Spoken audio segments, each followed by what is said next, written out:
Hey, everybody, welcome to Locker Room. This is Southland's podcast for men, where we redeem men's conversations, talk about the right things in the right ways. My name is Scott Hatfield. Thanks for checking out the podcast. This podcast is all about creating a culture of strong, godly men that fight for the most important things. If you're brand new to the podcast or you're a faithful Locker Room listener from one of our 5 campuses or from outside the state of Kentucky, thanks for jumping in with us today. As we record this episode, it lands near a really important date in our church. It's Richmond campus's 4th anniversary. And I just want to say shout out to the Richmond campus. God's doing an amazing work in Richmond. Really proud of Jason Kerner and his staff and their team of volunteers who just continue to lead and serve people. The campus is exploding. Lives are being changed. People are getting connected. Hope is being found. And if you're outside our church, you just didn't know this, but we purchased land, and so we started building a building for that campus. Super excited about this for them and what God's going to do and how he's just going to continue to provide more and more opportunities for them to impact the kingdom. Before we go any further, I've got a little bit of a cold, if you can't tell, and so I've got, if you're watching, then you probably see this, I've got Vicks Vapor Cool sore throat spray. I'm probably going to hit that a couple times. I've got a little bit of a sweet tea here. And just trying to work my way through it. We're going to play Hurt today. It's going to be fine. But today's a really important episode that I want to make sure that we cover and we don't get behind. And so this will be helpful. But before we do that, this is our last announcement on Locker Room about the men's retreat. It's October 18th to the 20th. The theme is Battle Ready. It's for men 18 and up for all 5 of our campuses and their friends. I'm really proud of our team, our staff team, who've been praying and working really, really hard to make this weekend happen.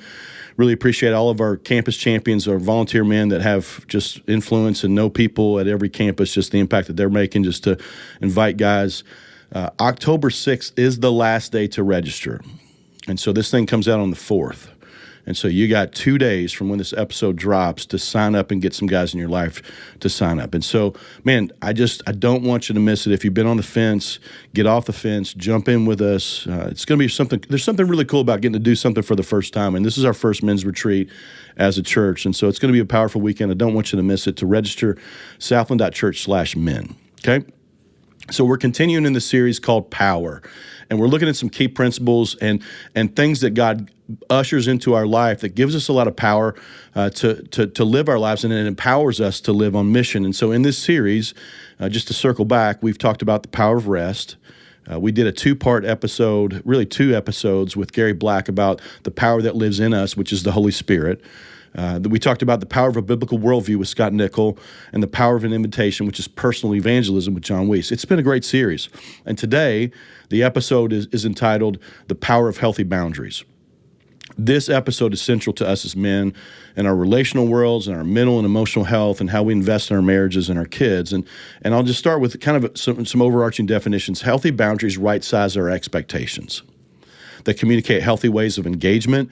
They eliminate unwarranted stress, keep us from burnout, eliminate the obsession for control, and ushers in a lot of peace into our emotional and relational worlds. And who doesn't need that? We all do.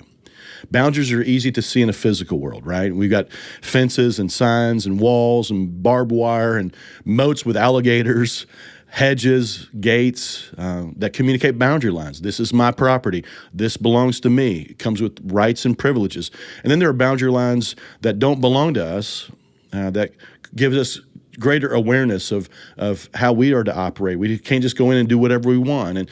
And we see this on the roads when we drive. When you're driving, we see these lines down the middle of the road, stoplights and stop signs to create healthy direction and traffic flow and protection for everyone who drives. Go to any sporting event. You'll see boundary lines that tell us what's in bounds and what's out of bounds and how to score and how not to score. Physical boundaries are for our good and the good of those around us, and they're easier to see. In our spiritual, relational, and emotional worlds, which is really everything, boundaries are not just as real, but they're often harder to see or harder to establish. Establishing healthy boundaries increases our ability to love and interact and lead and even care for others in a way that God's honored, and it empowers us to have healthy hearts and healthy relationships, and that's what we're after. Jesus tells us in Mark 12:30 and 31, he says, "Love the Lord your God with all your heart, all your soul, all your mind, and all your strength. The second is like it, love your neighbor as yourself. There's no command greater than these." Establishing and leveraging healthy boundaries will help us love God, love people, and don't miss it. Also, love ourselves well. It says, love your neighbor as you love yourself, which means that's important. We should love ourselves too and take care of ourselves. Healthy boundaries are limits and rules that help people feel safe and respected, as well as it protects their physical and emotional well-being. They can be physical, emotional, time-based boundaries or space-based boundaries. Boundaries create order from chaos. It helps us establish a healthy walk with Jesus, healthy relationships that we're called to have. Healthy boundaries are like good fences. Think about it. Most of us have fences, and they do a couple of things.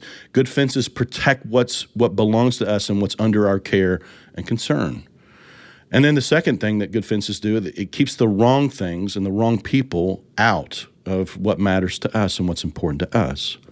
Healthy boundaries establish a culture that allows things to thrive. As you start thinking about how do you maintain and establish healthy boundaries, well, it requires some things from us. It requires self-awareness. It requires self-love. It requires setting appropriate limits and looking at the Bible for that. It requires honest conversation, communication. Sometimes it even involves saying the hard stuff or having to resolve conflict. Here's what healthy boundaries are not. They're not limits we set just because someone told us to. They are not empty or angry threats toward people. They're not power plays to try to control someone. And we also don't want to set up healthy boundaries that we can't enforce and aren't able to enforce that are unrealistic. There's limits to what we can do. But when healthy boundaries aren't established, here's the deal. Men suffer, marriages suffer, kids suffer, friendships suffer. And when we fail to set boundaries and hold people accountable, maintain our boundaries, we feel used and mistreated.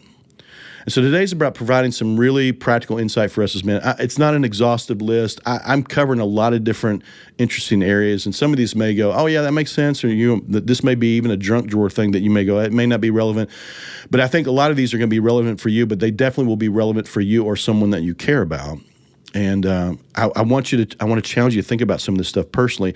And I also think it will create some great discussion for our locker room groups or men's groups or accountability groups that get together and discuss the podcast. And so let's start with healthy boundaries for single guys.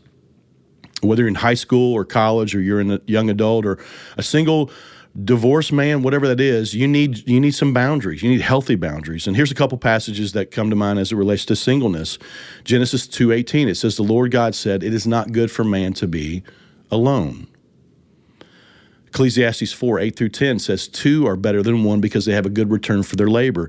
If either of them falls down, one can help the other up, but pity anyone who falls and has no one to help them up. Here's the boundary that I think single men need to establish. Single men must surround themselves with other godly men. Because here's the deal.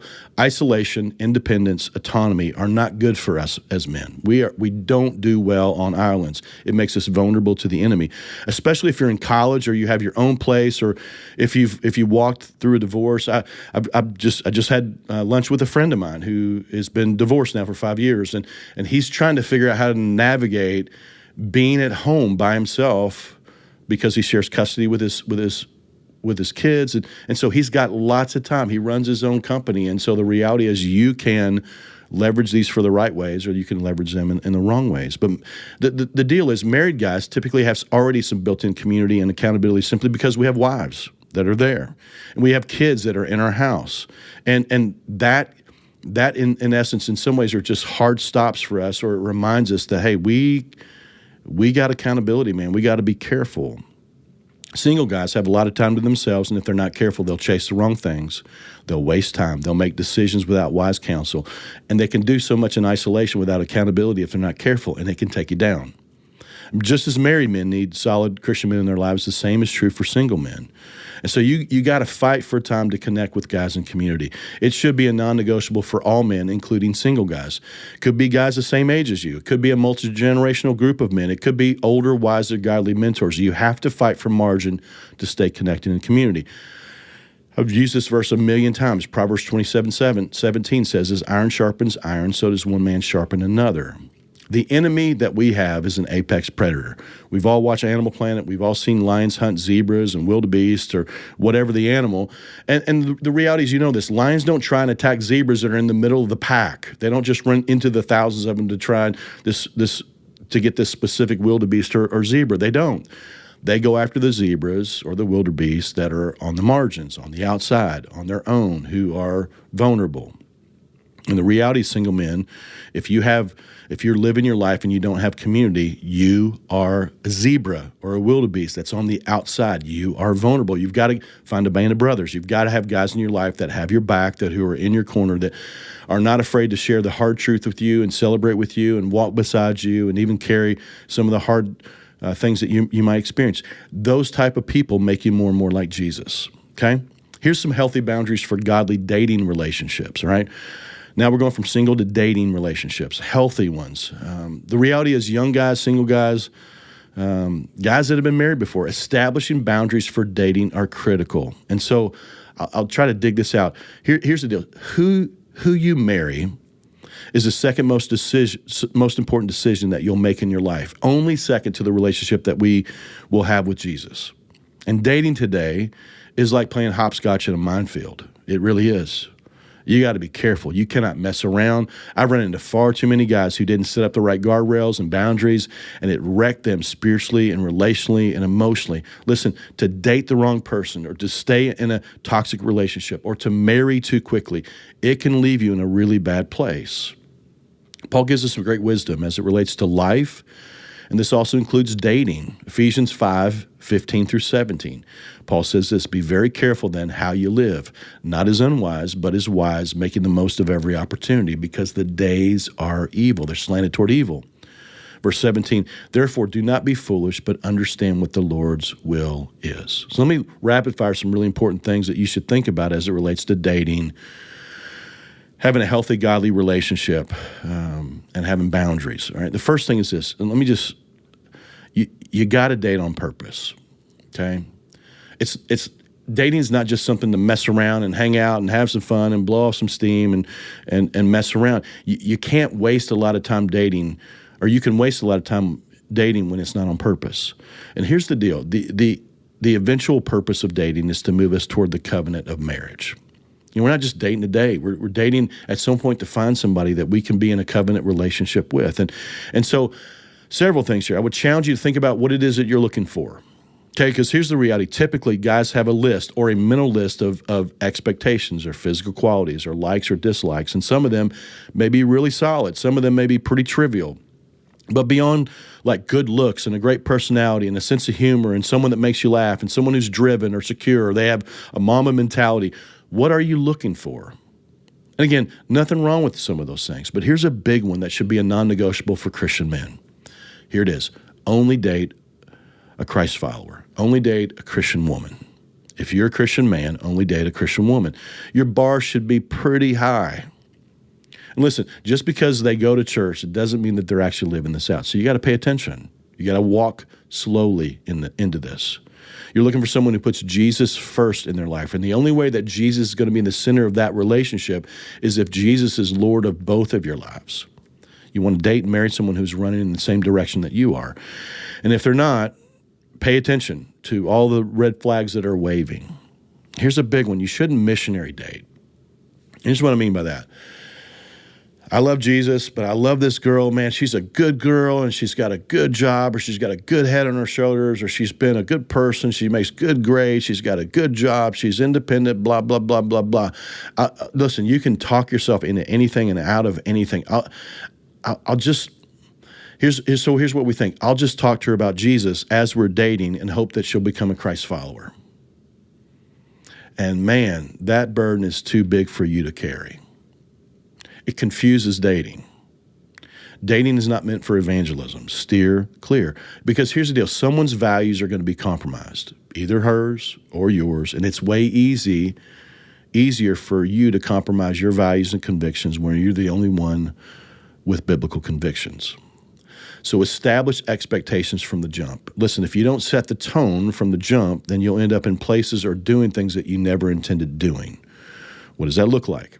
Well, as you're getting to know somebody, I don't care if you're in high school or college or you're a young adult or you walked through divorce and you're in a place where you're healing and you've taken some time to really breathe, whatever that looks like, as you sit down with someone, And again, as you're older, you put things on the table a little quicker and you're a little bit more honest and you jump right in. But here's some things that you should talk about. You should talk about your faith and your relationship with Jesus. And listen, if that's weird to them, then I guess you've gotten your answer.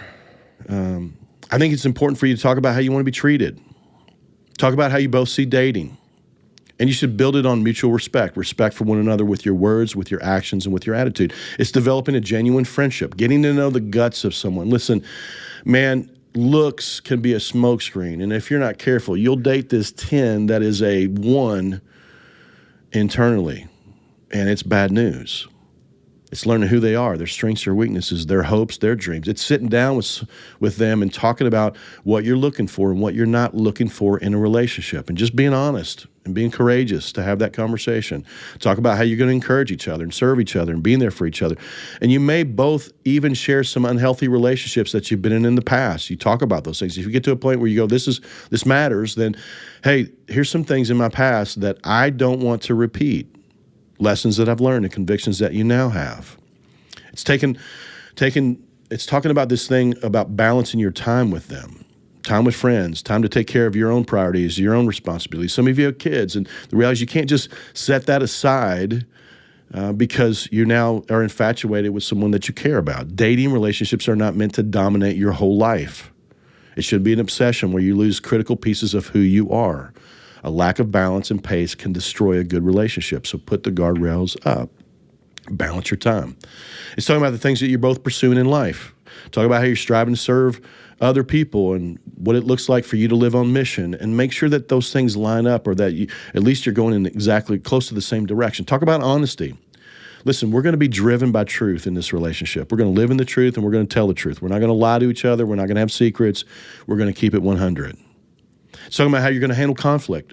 Listen, you're going to argue. I don't care how beautiful that person is, or how nice they are, or how good their stock is emotionally. Whatever that is, you're going to let each other down.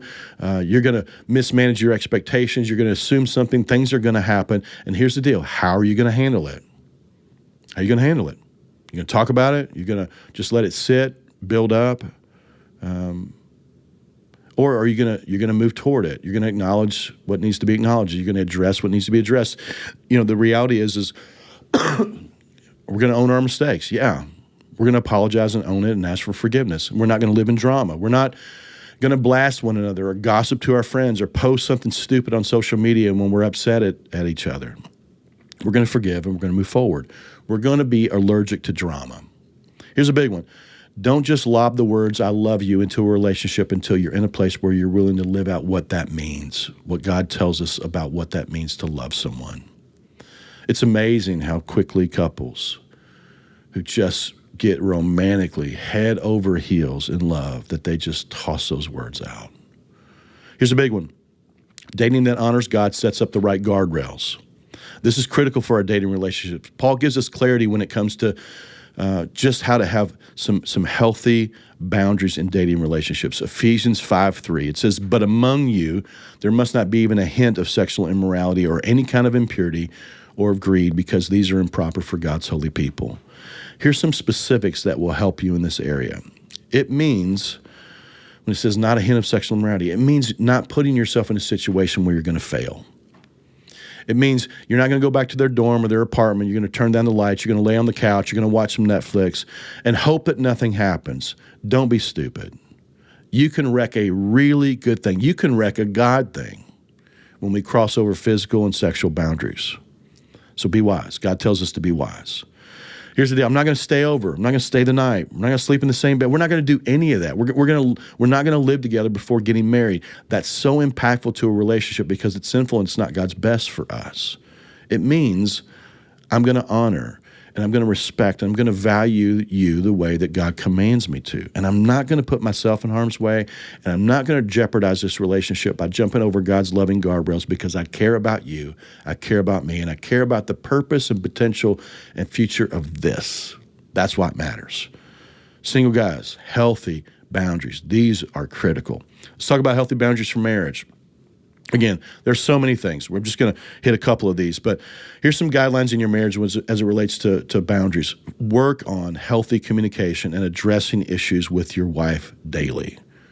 Communication has got to be a boundary that you put up. We're going to connect. We're going to stay in tune. For the rest of your life in your marriage, you'll have to make decisions. You'll have to clarify roles and responsibilities. You'll have to manage expectations. You'll talk about what God's doing in your life. You'll pray together and on and on. And if you don't have healthy communication, everything, and I do mean everything, is going to suffer.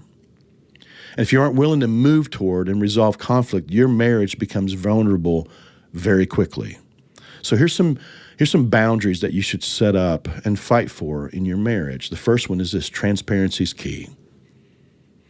It means no secrets. We share areas where we're struggling. We share areas where we're frustrated. We share areas that we need to work on individually and as a couple. And we stay in tune with one another. We build in consistent times to connect and stay on the same page. Let me squirt a little bit of Vicks. This episode's sponsored by Vicks Vapor. Cool. Sore throat. It's awesome. Anyway, we build in consistent times to connect and stay on the same page. You got to create space to connect with one another, to know and be known. Times to check in and encourage each other. Times to just spend time and learn how to meet each other's needs. Talk about your calendar. Get on the same page. To plan and protect check-ins and your calendar are critical to you investing in your marriage. And then you ask these questions. Hey, where are we winning? It's important to ask this question because it's important to acknowledge growth and goals that you're accomplishing and things that God's doing in your marriage. Here's another good question. What do we need to work on? It's important to guard the intimacy of your relationship by getting comfortable with this question. Hey, what do we need to work on? What do I need to work on? What do you need from me? Here's a big question. How can I help you?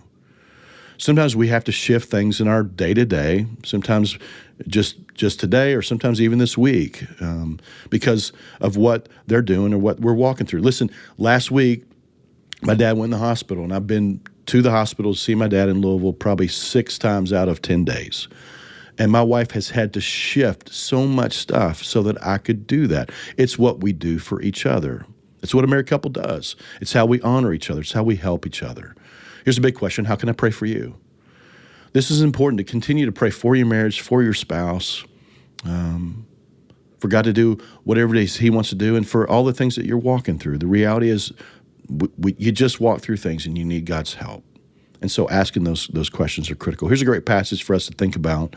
James 1:19 says, "My dear brothers and sisters, take note of this. Everyone should be quick to listen, slow to speak, and slow to become angry." It's a great boundary that we can set up. Listen, we're going to do this. If we're going to do anything well, if you could do anything well, it's being quick to listen, slow to speak, slow to become angry. Man, if I could have just made that a priority early on in my marriage, the trouble I would have avoided personally. This is something that we as men really need to work on. We cannot be harsh with our wives. We've got to learn how to be empathetic and walk beside them and listen well, and not just argue or try to win. When we do that, it undercuts our ability to lead and care for them. We should put James 1:19 to memory and apply it to our marriages. Here's a big thing about conflict. We got to learn how to resolve it, and we got to forgive.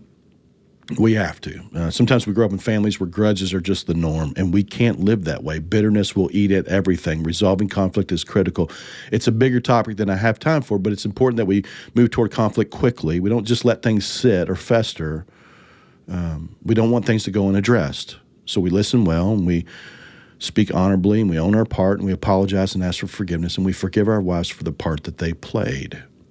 Ephesians 4:31 and 32, it says, "Get rid of all bitterness, rage, and anger, brawling and slander, along with every form of malice. Be kind and compassionate to one another, forgiving each other just as in Christ God forgave you." Men, for the rest of our lives in our marriages, we have to extend and receive forgiveness, and we should love our wives and forgive our wives the way that Christ has forgiven us. It's huge. Here's some other boundaries that protect your marriage as it relates to the opposite sex. And I might have touched these before, but I thought it doesn't hurt to circle back on these. You as a couple, whether you're brand new to marriage or you just have never established some of these things, you should think about what are some boundaries that we need to set up just to protect ourselves from the opposite sex. Here's some. Don't have dinner or meals or coffee along with the members of the opposite sex who are not your family without your spouse being present, even for work. to work late alone with someone of the opposite sex. Hey, we got to get this thing done. In reality, you got to figure out another place to do that. You can't do that by yourselves up there really late at night. It's just not good. Don't ride alone in cars with members of the opposite gender, opposite sex who are not family. No texting, phone calls, or emails without full knowledge of your spouse. And again, they're not looking at your business stuff, but you want them to know that, hey, there's a green light. You can look at all these things. I know that the reality is all men work with men and work with women, but we got to be wise and careful, discerning about that stuff. Here's a big one. You should not discuss marriage issues with someone of the opposite sex. You just shouldn't. Hey, I got this thing going on with my wife. You wouldn't believe this. You couldn't believe how she treats me. Listen, we just don't do that. Not a coworker, not an old friend, no one. Limit or stay off social media. 2/3 of all divorce papers now have a social media website mentioned somewhere. Social media has become one of the most predominant places where people connect, reconnect, or hook up. And when it comes to social media, if you have it, shared accounts and passwords, everyone should have full access to one another's iPhones, iPads, devices. Nothing should be off limits to your spouse. You have nothing to hide. And when you left your family to cling to your wife, you became one, which means one bed, one bank account, one mission, one heartbeat, all of that. One more important thing in this area, listening to your wife when she senses something concerning about another person who's of the opposite sex. If she's uncomfortable with someone's behavior, or she senses that maybe she's stepping over a healthy boundary, or she's just a little too friendly, a little flirtatious, I don't care if you work with them, live near them, or there's somebody at church. Listen to your wife. Don't just shoo it away because you think she's being silly or jealous. Sometimes women can sense things happening long before we do. We just don't always see stuff. And my wife has done this a number of times for me. She's just trying to protect me, and she's trying to protect our marriage. And so if your wife senses something, make sure that you listen and have ears to hear. Here's some healthy boundaries around, here's some things that we can do to help our kids establish some healthy boundaries. Some of it's just the boundaries that we give them that they then create for themselves. But there's a number of things we can talk about. I'll just share a couple that Sarah and I have done to help our kids to learn to establish healthy boundaries with us, but also with others. Here's a big one. We tell our kids that they don't need to fit into a friend group, a clique, but they need to create their own circle of friends. Too often when kids end up in school or they end up in a new school, they're trying to get to know people, there's either insecurity or social pressure to try to fit into a group, dress like, talk like, act like, conform. And that's not God's desire for us or for them. And so we tell our kids, this is big, we tell our kids to create their own circle of friendships. And it doesn't have to fit the social norms that happen at school. Take your time to get to know and make friends. Insecure kids gravitate and latch on to friends very quickly simply because they're lonely. And here's the deal. You'd rather them be lonely than latched and connected to the wrong friends. Give them time, encourage them to be patient, get to know these new friends for a significant period of time before we land in places and make decisions. We tell our girls all the time, if you'll be a great friend, eventually you'll have great friends. So build a circle of friendships, and as you do, God will begin to reveal over time, and sometimes with a long period of time, depending on what age they are, the need for those friends that need to be in your inner circle, their closest friends. We teach our kids to stand up for themselves, for others who can't stand up for themselves or don't stand up for themselves. And we teach our kids to teach others how they should be treated. Because here's the deal. Sometimes kids just do what they want and they think that they can get away with whatever they want. And you know this kids can be mean. Girls can be mean. Bullying takes place all the time. But when this happens, we encourage our kids to stand up for themselves, to stand up for others. Because here's the deal. If you don't stand up to the bully, they'll just keep doing this, okay? We'll teach them to stand up for themselves, and if things don't change, then they need to talk to a trusted adult, a teacher, a counselor, a coach, whomever, so that it can be addressed and resolved. We teach our kids that dating is deep water that should be navigated with a lot of caution and maturity. My girls are in middle school now. I've got one that's married, but I have two that are in middle school. And listen, I've already seen it. I mean, we've only been in school for about a month now. It's crazy watching middle school kids lose their mind when it comes to crushes and who likes who and who's dating who and who's broken up with who, as if they even know what that means. We tell our kids it's fine to like boys and have crushes, no problem. But we're just not going to move to the dating stage, not for a while. Why? because middle school kids, and I'll be honest, most high school kids don't know how to date. We talk with our girls about the slippery slide of seeking to get our value and worth because of what boys think of them. They both have several boys that are interested in them, think they're cute. They flirt with my girls. And Sarah and I have constantly had to remind them, hey, listen, your value comes from who God says that you are, not what other boys think about you or don't think about you. Dads, we have to keep our kids grounded in their true identity in Christ, because if not, they'll just run to this dude that thinks they're pretty and says nice things, and sometimes says nice things to do what they want to do and advance their own purposes, which are not always good for our kids. Another tip for dads, and I'm specifically talking about dads with girls. I think you can contextualize, but when you and your wife sense it's time for your kids, especially your daughters, to enter the dating portal, okay, let your kids know that before they do, you're going to sit down with this boy to get to know him and set some clear expectations. Here's the deal, dads, you are the gate. And part of your role is to provide and protect your kids, your daughters, in their dating relationships. And here's the deal. I did this with our oldest daughter, and I will do this with our two younger daughters. If you have sons, maybe your wife sits down with your son's potential girlfriend, so that way it doesn't feel weird and it's not over the top. But listen, you may think this is old-fashioned or silly. I just don't buy it. If a guy isn't willing to, here's the deal. You have daughters. If a guy isn't willing to sit down and meet with you for coffee, and he's interested in your daughter, then I guess he's not really ready to date your daughter. And if that happens, eventually one day, hopefully, your daughters will go, hey, Dad, thanks. Thanks for having my back. Thanks for protecting. Dads, I'm not in this to win a popularity contest with my kids. I don't care what this looks like. I just want my kids and these future high school guys, I need them to think about what I think about and what matters to me and what matters to my daughter, and that is central. And if they aren't thinking about it, I'm going to get in front of them and make sure that they have some understanding. I'm going to lay down some fence lines and some boundaries so that way they have understanding.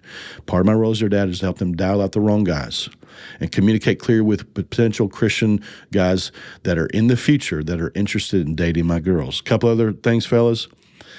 Get to know their family. Get to know their family. Again, there's no perfect family, but get to know their family. Learn about their friends. Who are they friends with? What does that look like? What do they do? Check out their social media. I know this sounds like I'm running down the road here, but most of it's pretty popular. I mean, pretty public. You can learn an awful lot about someone by just doing your due diligence. You should wrestle with this. And maybe I'll do a deep dive on this in the future with some game notes for you, but it's been super important to me, and it really helped set the course for my oldest daughter, who's now married, been married almost 2 years. I want to shift to a different direction, and I want to look at two final things. The first one is establishing healthy boundaries when you struggle with people-pleasing. Okay, too often what happens is we avoid the right things because we're fearful of hurting people's feelings. Maybe you grew up in a home where there were unhealthy expectations or manipulation. And if we're not careful, we end up becoming people pleasers, or we end up with fear of man issues. And even the most confident people have a tinge of wanting others to like them, wanting to please others or make people happy. But know this, it will come at a cost. And so here's a few signs that you might be a people pleaser. Okay, if this is something that you struggle with, see if these things are things that make sense. You may even be surprised by this, but maybe for you, if you're a people pleaser, the number one thing is you feel some sort of resentment. You do a lot of things for other people who don't seem to notice or don't seem to care, don't seem to appreciate it. And that usually ends up with resentment. And the reasons are because you didn't set up clear expectations and boundaries, or you didn't communicate your needs to someone else, or they just have continued to step over those lines and not appreciate you. Second area that you might be a people pleaser is that you avoid conflict. When conflict arises, your normal response is to avoid it at all costs. And it can happen at work, it can happen at home, it can happen in your marriage, it can happen with your friendships. Conflict creates all kinds of anxiety, and you feel like their response is going to be potentially tough if you confront them. Here's another area. Disagreeing with others feels scary. When you're in a situation where it causes you to cross your own moral lines and convictions, to step over or compromise your personal values, you got to push back feels scary. Listen, it's okay to disagree with people that you love and people you respect and people that think differently. Here's another area. Another sign that you might struggle with people pleasing is that you constantly feel anxiety. When you're constantly putting a lot of effort into making sure that everybody else around you is happy, guess who ends up unhappy? You. And man, you can run yourself ragged in the effort to try to make sure everybody else is happy. Number 5, you feel difficulty setting and maintaining boundaries. Your boundaries may not be existent, maybe non-existent, or maybe they're just too flexible. People just step over them. They knock down the good, loving walls that you've created, meaning you're easily swayed by someone else's behavior or decisions. Or boundaries can be as simple as just you saying no. And saying no to a request that you don't have time for or energy for is important. Saying no allows you to say yes to the most important things. Number 6, you take responsibility for someone else's feelings. This is so hard, and I see this all the time. When we try and control the feelings of other people, we lose in this deal. I need you to know this. We can't control the feelings of someone else. We can't. When our goal is simply not to upset people, we actually aren't experiencing what it means to be in real relationship with people, friendships or dating or whatever, and it's not loving at all. You become this genie in a bottle here to meet the needs and desires of others, and God wants you to do the right things regardless of what other people feel. I am not responsible for someone else's feelings. I'm not. And there are times where I'm going to disappoint you, and if it's valid, then I'll own it. If it's not, then it's not on me. Number 7, one more area that you might be a people pleaser is that you're a high achiever or you're a perfectionist. Perfectionists, high achievers, and people pleasers can have similar tendencies or traits, this in common. I am a high achiever, and I struggle with this because I want to be seen as helpful and valuable and successful, and I want to make my life count, and I believe that I can help most anybody, but the reality is I am limited, and I'm not the only one. And the reality is, if you're not careful, you'll start performing as if you think that you're not doing enough, or you won't be seen as worthwhile, and that's not good. You might be unconsciously afraid of being abandoned or rejected by somebody. But this can lead to a lot of anxiety because you're putting a ton of pressure on yourself to be perfect and agreeable all the time. And that's just not possible. That's just too much pressure. It's an impossible task. So let yourself up off the mat. No one's perfect but Jesus, and he may be wanting to root this out of your life. Let me say this. If you struggle with any of these areas, we have to remember that if we try and please everyone all the time, all we will do is make ourselves miserable and exhausted. It's important for us to understand that we're not perfect. We can't do everything, and we were never meant to live for the approval of other people. So a couple things inside of this. We have to learn to leverage the power of no. A well-ordered life involves intentionality, which means there are certain things that we say yes to, and there's a lot of things that we say no to. And this takes time to learn and figure out. And here's the deal. You don't have to say yes to everything. We've got to lose the fear of missing out. You don't have to say yes to everything, volunteer for everything just because there's a need or because someone's asked you. You don't have to be a superhero. Be intentional with your time. Learn how to say no. I referenced my recent podcast with Scott Nickel on the power of a biblical worldview. My life is not my own. My decisions have consequences. I am not my old life. God has made me new. I'm a man of God. I live in the world, but God has called me to be set apart, which means I'm in the world, but not of the world. And Romans 12:1-2 says, I'm not going to conform to the patterns of this world. I'm going to be renewed by God's truth. My allegiance is to Jesus. He's Lord and he's King of my life. And I put myself under the protection and provision of his truth, and I submit to him, which means I may work in the world. I may attend public school or secular college, and here it is. If I'm asked to do something that violates God or what he wants for me or his best for my life, I will say no. There are just certain lines that I cannot cross. There are certain places that I can't go or I won't go. There's certain activities at work or work trips when you got to travel or you be by yourself in the dorm, whatever it is, I just can't engage in.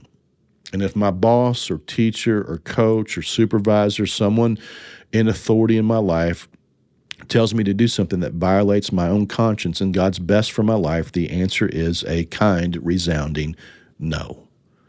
As the late Charles Stanley says, obey Jesus and leave the consequences to him. So locker room, pay attention and leverage the power of the word no. You don't have to be ugly. You don't have to be disrespectful. You don't have to act like you're better than everybody else. You just kindly rest on God's truth and leverage God's principles that build healthy relationships and healthy boundaries. I'm sorry, I can't do that. I'm sorry if that upsets you. I'm sorry, but I can't attend, or I won't engage, or I can't go along to get along. We have to pay attention to our pace of life, the quality of our relationships, and the direction of our life. So you got to pay attention to your calendar, your time. Pay attention to your pace. Is it sustainable? Pay attention to your attitude. Ask your wife or some guys in your life to hold you accountable to this, just to ask you how you're doing. Address what needs to be addressed, confront what needs to be confronted, and course correct. Put up good fences and protect what God's trying to do in your life. I need you to know this. Jesus didn't please everybody. You may think he did, but if you look deep enough, you'll begin to realize this. Even though he's Jesus, he didn't please everybody. Think about this. He chose 12 disciples to be a part of his earthly ministry team. And here's the question. Do you think that there weren't others that wanted to be in that tight circle of 12? Of course there were. And inside that circle of 12, Jesus was closer to 3 of those guys, Peter, James, and John. It says it a number of times in the Gospels. You think the other 9 weren't bothered by that? You think they didn't catch that? Jesus was hated by the religious right. He was disliked by the Roman government, who felt threatened by his popularity and his authority. It's what got Jesus killed on the cross. But Jesus disappoints plenty of people. He disappoints a rich young ruler in a conversation. And this guy's interested in learning more about what it means to have salvation. And Jesus keeps saying these things to him. And eventually, this guy walks away very sad. Jesus disappoints this guy. In John chapter 6, Jesus disappoints a bunch of people. All these people have gathered, and all these people have been following Jesus. They've been on his bandwagon. And all of a sudden, in one day, after one sermon, they decided, hey, we're not going to follow him anymore. They had this teaching that was really harsh, and it was really challenging, and a lot of people felt frustrated, confused, and they dipped out. They stopped following him. A lot of people that had seen Jesus teach with authority and do miracles, maybe they'd even experienced his miracles, decided that this is as far as they are willing to go. Jesus disappointed Mary and Martha, because when they came to him and said, hey, the one that you love, Lazarus, is sick, he didn't come, and he died. One more. This is big. John chapter 5, we find an interesting story. The healing, it's the heading of this chapter is the pool of Bethesda, the healing there. And so here's the backstory. All these sick and hurting people are there because they've heard that the pool has this healing property supernaturally. The belief was that, they lay by the pool, and when all of a sudden you see the water begin to stir, swirl, whatever, whoever got in the pool first would be healed. And so the pool is packed with people of every kind of disease and sickness. And all these loved ones who have brought them there or carried them there are hoping that, this will be the thing that helps them, heals them, restores them. And then all of a sudden, Jesus walks into the pool of Bethesda. He walks past all these sick people, pardon me, all the way through these crowds, pardon me. And then Jesus stops and engages a 38-year-old man who had been paralyzed his whole life. And then Jesus asks this guy if he wants to be well. And they have a conversation, and Jesus says, pick up your mat. And he heals him. And then he leaves. And you won't find this in John chapter 5, but if you'll just begin to think and do some deductive reasoning, if you read the story, you think about all those other people that were there that day, hoping for healing. And then all of a sudden they may have thought, man, I thought it was the pool, but actually it's the person that's here, Jesus, and he's here. And he walks into this thing. You're going, oh my gosh, I've heard about this Jesus, or I've seen it happen. And he walks past all these sick people, stops, heals one dude, and leaves. Can you imagine the people that were begging, screaming, pleading for Jesus to come back and heal their loved one? Can you imagine the people that were super frustrated at him? Why would he do this for them and not for us? If he healed that guy, why wouldn't he heal my friend, my son, my daughter, my child, my dad? Here's some key things to capture. Jesus' death on the cross was his ultimate reason for coming to earth, not to heal everyone of their physical needs or meet all of their physical needs while he was there. His purpose was to seek and save the lost and die on a cross. So bottom line here is Jesus didn't please everybody. Here's the practical information for us today. If Jesus can't please everybody, we don't have a shot at pleasing everybody. Jesus came to live for an audience of one, his Father. And that should be our aim as well. And I want to challenge you to break free from people-pleasing and fear of man issues. You can't do everything. Let me hit one more area. Okay, this is kind of unique, but I think it's helpful. It's relevant. This comes in all kinds of forms. People that we work with that are going through a hard time, people with marriages or family trouble, the homeless, those who are in need, even people in our own church that are going through a hard time. Here's what I'm talking about. This is where I'm going to zero in last and then set this podcast down. Establishing healthy boundaries with helping people that are struggling. Okay? All of us have people in our lives that are going through some stuff. And the Bible tells us a number of things about how we are to engage with people. Proverbs 19:17 says, "Whoever is kind to the poor lends to the Lord, and he will reward them for what they have done." Galatians 6:2, "Carry each other's burdens, and in this way you will fulfill the law of Christ." Romans 12:13, "Share with the Lord's people who are in need, practice hospitality." Proverbs 3:27, "Do not withhold good from those to whom it is due when it is in your power to act." Listen, it's clear that God wants us to seek to meet the needs of others, to do what we can to help people and do what we can to help people that we care about that are going through hard times. But this is big. This does not mean that we just give money away every time we see someone or someone ask or they beg for a loan to bail somebody out about something. It doesn't mean that you open up your home to just anyone going through something. It doesn't mean that you need to get right in the middle of somebody else's business just because you're aware of it and think that you can, or because you're related to them. Hatfield, what are you saying here? I'm saying that we should meet needs where we can, and we should also process by praying, asking the Holy Spirit, doing what we can to discern if this is something that we're supposed to do or if it's for somebody else. You can always pray and encourage and give where you feel like it's appropriate, but we should create margin to encourage where we can listen and pray for and even point them toward their next step. And if you're close to them, you may want to get more involved. This is not a hall pass to not help people. I'm not saying don't do that. It's what God calls us to do, but often there's a tension in what that should look like. So let me tease this out a little bit more. A couple things to consider. If it's a member of the opposite sex and they're struggling and they need help, you need to be really careful as a man in helping them. And if you can, what you need to do is get them to a trusted, godly woman to help them navigate whatever it is that they're going through. I mean, this can get hairy and distorted, even when our motives are pure. But man, we got to be really careful when it comes to ministering to women that we're not married to. Emotional lines can get crossed, codependency can set in, and all of that can move us to very vulnerable places where the enemy can deceive and tempt and destroy things that matter. Even just lies that can come up and destroy our reputation. We have to be really careful. Here's the biggest thing in this area. Here's where I want to caution you.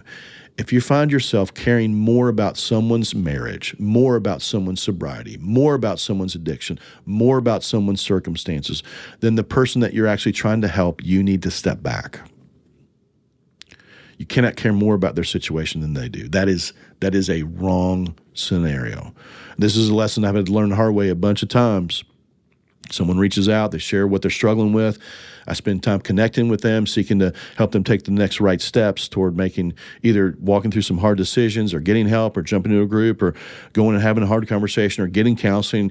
And I kind of outline and help them to try to, this is your game plan, or these are the steps that you need to take.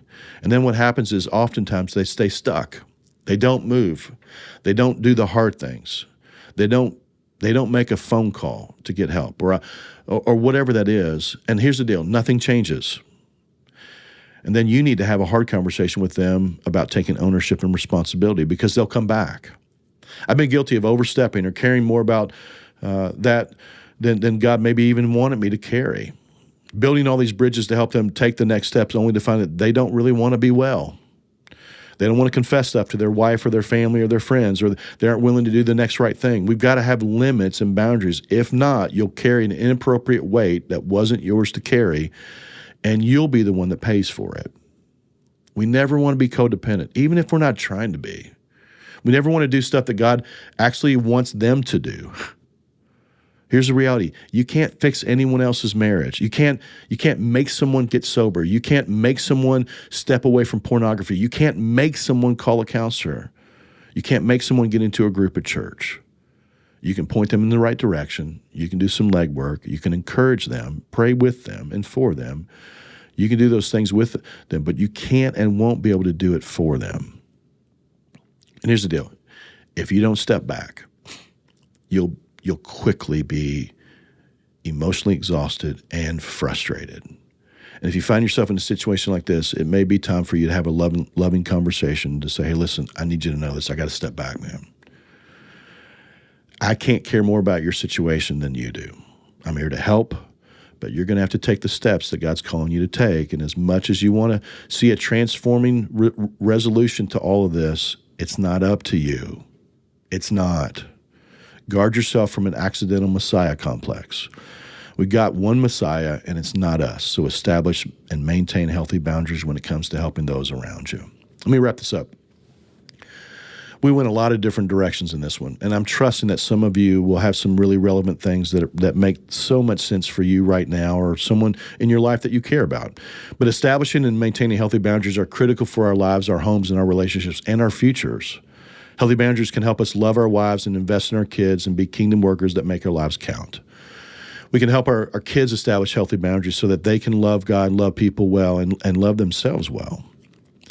God's given us a lot of clarity in His Word to help us live on mission and care for the people that God puts in front of us. And then here's the thing with boundaries. Solomon says this, Proverbs 4:23, above all else, guard your heart, for everything that you do flows from it.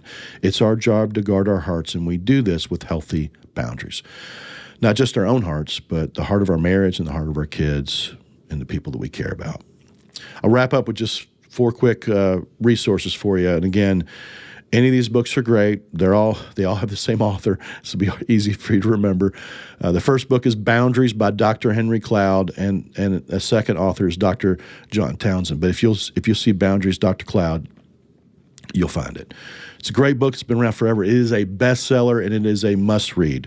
Here's another one of his. It's called The 9 Things You Simply Must Do. Really simple, really practical, straightforward. You should check it out. And then here's one, if you're a leader or if you're in a workplace, Boundaries for Leaders. It's called Boundaries for Leaders by Dr. Henry Cloud. And then here's one more. This sounds different, but it comes at a different place, but it's called Necessary Endings, which means difficult transitions. It could be death. It could be divorce. It could be having to have hard conversations. It could be leaving a job, whatever that is. It's called Necessary Endings. It's a great book as well. I've read them all. They're great books. Let me close with this. Again, you got 2 days to sign up for the men's retreat, southland.church/men. It closes Sunday, October 6th. You got 2 days. Sign up and invite a friend. If this podcast has encouraged you, I'd love to hear from you. If you're wrestling with Christianity, would like to become a Christ follower, you would like to get baptized, man, reach out to us. Or if you just go, hey, I need help taking another step, this may prompt some of that. Locker room at southland.church. Just shoot us an email. We'll be happy to reach out to you any way that we can. I've had some great conversations with people who've reached out and just go, hey, can you help me here? Or, hey, I need this resource. Or, hey, tell me about this. Or, hey, I've got a scenario I want to run by you. If we can help, happy to help. And as always, if this podcast has encouraged you, share it with a friend, some guys in your life. This topic is really relevant, so pass it on. We got to leverage the power of healthy boundaries in our lives. God wants that for us, and when we do it, man, we're different people. We're more engaged, we're more focused, and we can use our lives to make significant differences in people's lives. Thanks for listening. We'll catch you next time on Locker Room.